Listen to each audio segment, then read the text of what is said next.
Saya bawa tabel ini menarik untuk bahan renungan kita. Seperti apa teman-teman memposisikan dirimu? Apakah dirimu sendiri itu kawan atau lawan buatmu? Orang yang negatif thinking itu bahkan dirinya sendiri menjadi lawan. Menyusahkan saja kerjaannya. Ini namanya inner critics. Jadi kritikus dirinya sendiri. Tapi ini kritik dalam makna negatif ya.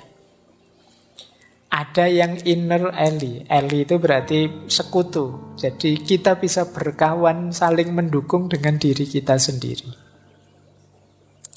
Orang yang diri sendirinya jadi lawan, itu yang pertama, cirinya adalah yang dilihat selalu negatifnya saja dan diingat-ingat terus. Saya dulu pernah gagal, saya dulu pernah jatuh, saya dulu pernah dikecewakan atau mengecewakan orang, saya dulu. Yang diingat jeleknya terus, berarti dirimu adalah musuhmu sendiri. Tidak memberi kebahagiaan.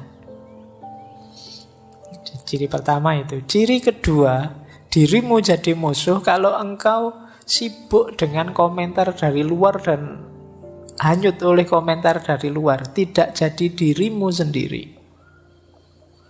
Kamu jadi orang kayak orang bingung, wah kamu cakep loh kalau pakai baju warna putih, besok pakai putih lagi.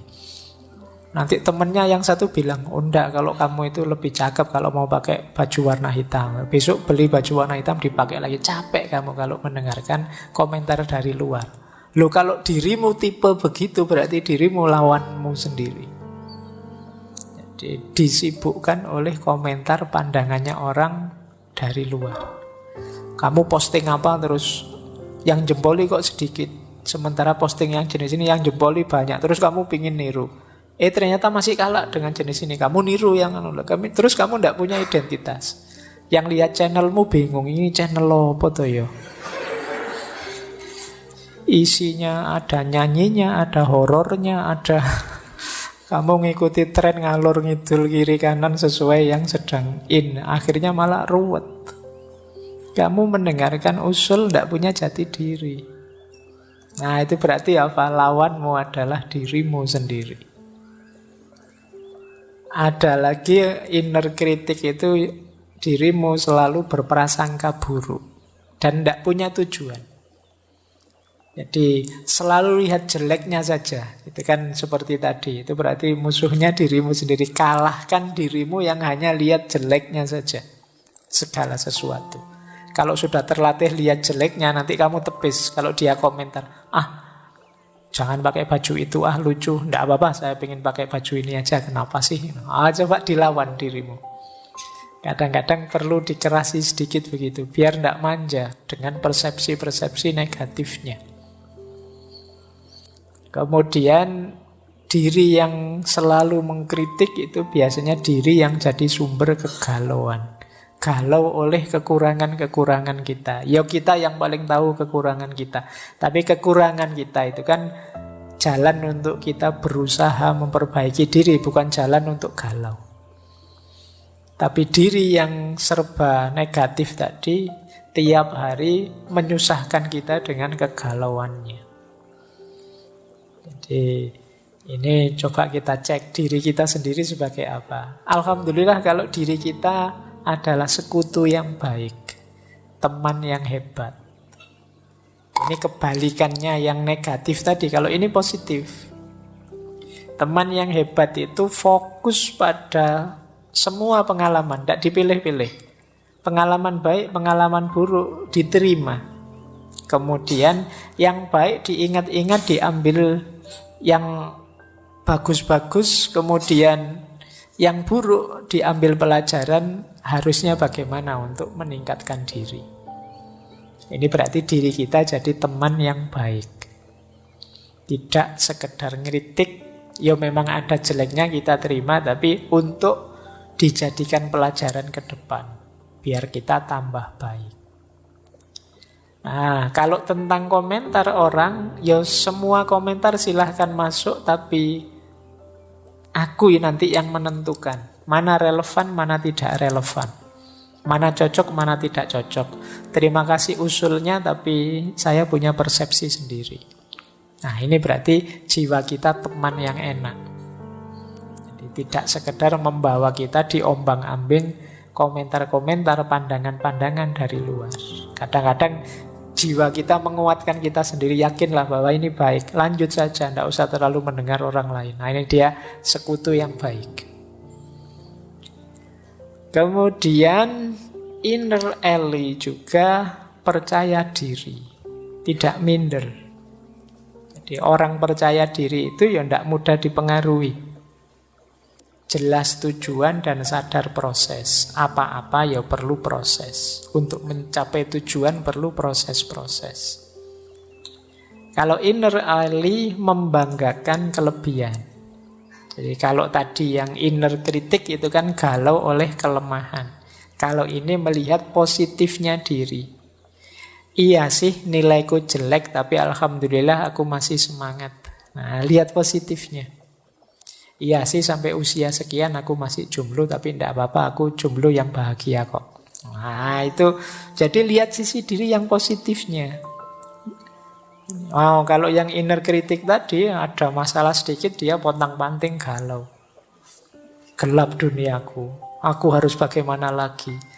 Siapa yang peduli padaku? Wah, pokoknya kalimat-kalimatnya ya, kayak lagu semua akhirnya. Nah, itu tipe inner kritik. Nah, ayo kita bentuk diri kita berkawan dengan kita, inner ally. Jangan sampai kita musuhan dengan diri kita sendiri. Jadikan sisi dalam diri kita itu pendukung yang kuat. Dia yang paling ngerti sebenarnya tentang kita. Oke, kita lanjutkan. Nah, ini ada beberapa tips untuk menghadapi pikiran negatif. Yang pertama, diakui. Ngaku saja kalau saya masih negatif pikirannya, tidak apa-apa. Karena kalau tidak ngaku, ya tidak ada perbaikan. Kalau tidak terima, ya tidak ada cara untuk jalan keluarnya. Tapi ayo kita terima, iya Pak, saya itu masih sering berpikiran negatif. Saya itu masih sering mikirnya jelek-jelek terus. Nah, kalau sudah ngaku, ayo coba luangkan waktu mikir sebentar.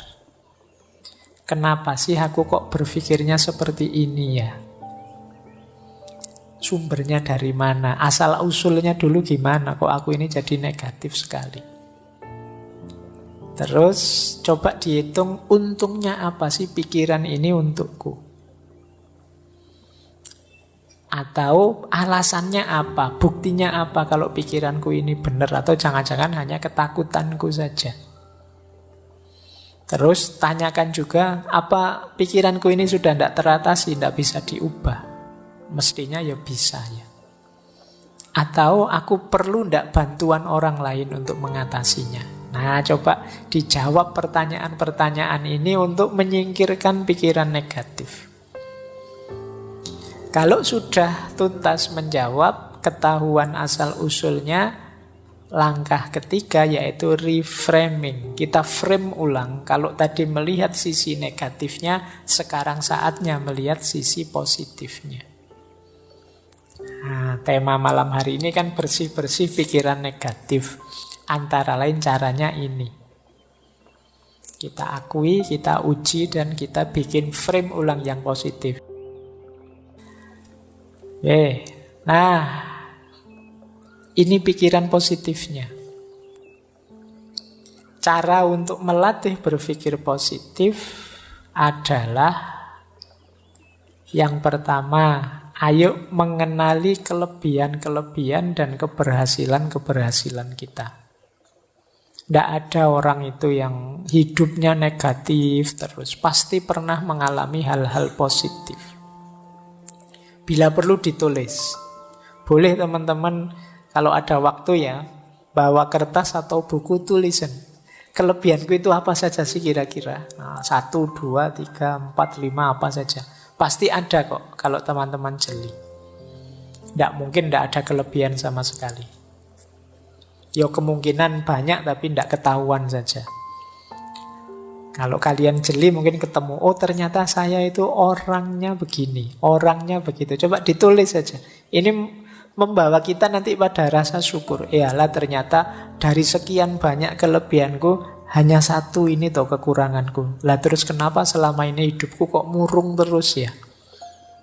Nah ini coba kalian, tidak apa-apa wis latihan nulis. Meskipun tulisannya disembunyikan untuk diri sendiri juga tidak apa-apa. Mungkin malu kalau dibaca orang lain ya tidak apa-apa. Tapi paling tidak kan melakukan muhasabah sendiri. Apa kelebihan-kelebihanku? Boleh juga capaian-capaianku. Alhamdulillah Pak, saya dulu bisa lulus TK tepat waktu. Misalnya. Loh, itu kan prestasi. Mungkin ada yang TK-nya tidak tepat waktu. Nah, jadi dan banyak capaian-capaian yang lain. Gitu loh. Saya selalu sukses Pak, tiap bulan menghabiskan kiriman orang tua. Wah, situ. Alhamdulillah. Barokah berarti kirimannya orang tua. Iya Pak, selalu bisa saya habiskan dengan sukses. Coba ya kamu hitung capaian-capaian. Banyaklah mesti, tenang saja. Saya berhasil membuat dosen saya marah Pak. Itu juga. Baik, ya capaian yang baik ya. Nanti kamu tulis, biar apa? Biar yang kedua masuk. Gimana caranya kamu bisa bersyukur? Kalau kamu bisa sulit menemukan kelebihan atau capaian hidup prestasi, tapi yang kedua ini pasti kamu ketemu. Hal-hal yang bisa disyukuri. Mudah untuk mencari hal yang bisa disyukuri. Kalau kalian sulit, bandingkan dirimu dengan orang yang situasinya lebih sulit darimu. Dan itu banyak. Mungkin kamu masih sehat lah, mungkin kamu masih hidup lah, mungkin kamu masih bisa ketawa lah, mungkin banyak hal yang bisa kamu syukuri. Nah ini akan banyak mengubah hal yang negatif jadi positif. Terus cari circle yang positif. Cari teman yang juga positif. Kalau temanmu negatif semua ya lama-lama kamu terpengaruh negatif. Cari teman yang enak, diajak bersama-sama, yang mikirnya selalu yang baik-baik, membooster semangatmu. Kemudian pinter-pinter bikin afirmasi, self-talk yang positif. Ngomong yang baik-baik saja deh. Tidak hanya dengan orang lain, dengan dirimu juga begitu. Buang kalimat-kalimat yang merendahkan diri. Dasar aku ini orang bodoh, dasar aku ini orang tidak pinter, dasar aku ini orang malas. Sudahlah, ganti kalimat yang lebih positif. Jadi daripada kamu marah misalnya, dasar aku orang malas, ganti kata dengan yang lebih positif. Ah, ternyata aku ini orangnya penggemar rebahan. Nah, tidak apa-apa kan, bukan kalimat yang negatif. Ternyata aku orang ini yang pintar menikmati waktu luang misalnya. Nah, ya nama lainnya males. Baik. Jadi ini cari self-talk yang lebih positif. Biar pikiranmu juga positif. Jaga kesehatan tentu saja ya. Kalau kamu tidak sehat ya pingin sepositif apapun ya berat. Tapi kalau kamu sehat lebih mudah. Relax, humor. Hidup jangan kenceng terus, kaku terus. Ya ada guyonnya sedikit-sedikit tapi juga jangan guyon terus. Relax saja, santai, nikmati, mengalir saja. Hidup itu mengalir saja, mesti ada humornya, banyak yang lucu. Hidup jadi tidak lucu karena kamu serius terus, kamu pegang terus dengan keras. Biarkan saja kamu nikmati setiap prosesnya, mesti beragam. Ada seriusnya, ada lucunya, ada hidup itu begitu karakternya. Kok hidup itu seragam? Kok ini rasanya humor terus, Pak? Ada yang tidak beres. Kamu berlebihan di situ. Atau kok serius terus Pak, ada yang tidak beres. Kamu ada yang berlebihan pasti. Secara natural hidup itu pasti ya ada naik, ada turun, ada serius, ada humor. Terus banyak belajar hal baru. Jadi banyaklah belajar tentang yang baru-baru. Yang baru ini menarik. Biar kamu tidak sibuk dengan pikiran-pikiran lama yang negatif. Nah, jadi setelah dibersihkan tadi, diisi dengan yang positif. Memulainya dengan hal-hal ini. Terus kita lanjut lagi ya. Nah, ada teori yang menarik. Ayo belajar dari positivitasnya anak kecil. Anak kecil itu berpikirnya sangat positif. Anak kecil itu dia ingin tahu apa saja, ingin mencoba apa saja, melakukan hal-hal yang pintar, kadang-kadang juga hal-hal yang konyol. Mereka juga bertengkar dengan temannya tapi terus rukun lagi. Mereka jatuh ya bangun lagi. Kalau gagal ya penasaran diulang lagi. Mereka bisa kecewa tapi gampang punya harapan baru. Mereka juga punya ketakutan tapi segera setelah itu mereka tetap bisa ceria, bisa gembira. Kalau sedih ya mereka nangis, tapi tidak lama terus lupa, bisa ketawa-ketawa lagi. Itu enak, nyaman kalau anak kecil. Ini yang disebut positivitasnya anak kecil. Kalau kita kan tidak. Kita setelah jatuh itu bangunnya lama. Ada putus asanya, ada mengeluhnya, ada nyanyi-nyanyinya. Panjang kita. Tidak bangun-bangun. Kalau sudah kecewa, wah kita dendamnya bisa sampai ujung dunia. Kalau anak-anak itu habis bertengkar, orang tuanya ikut belani bertengkar. Dia sudah rukun, orang tuanya masih bertengkar. Itu positivitasnya anak kecil. Jadi hidup jadi ringan. Wajar saja. Tidak ada anak kecil itu kok suudzon apa. Tidak ada. Ya mikirnya positif terus. Jadi pikirannya selalu positif. Nah, fakta ini menunjukkan berarti pikiran negatif itu tidak fitrah, tidak fitri. Itu buatan, pengaruh dari luar. Aslinya kita secara murni itu positif. Buktinya apa? Anak-anak yang belum banyak terpengaruh macam-macam itu sangat positif hidupnya. Tidak ada anak kecil itu yang dendam, tidak ada anak kecil itu yang putus asa, terus menganggap dunia ini gelap kalau begitu. Tidak begitu, tidak ada. Biasa saja. Mereka ya kalau ingin apa-apa ya kadang tidak terpenuhi ya nangis. Tapi setelah nangis terus ya biasa, bisa ketawa-ketawa lagi. Jadi ini namanya belajar positivitas dari anak kecil. Jadi itu tadi ya teman-teman, babak pertama kita belajar bagaimana caranya mengatasi negative thinking.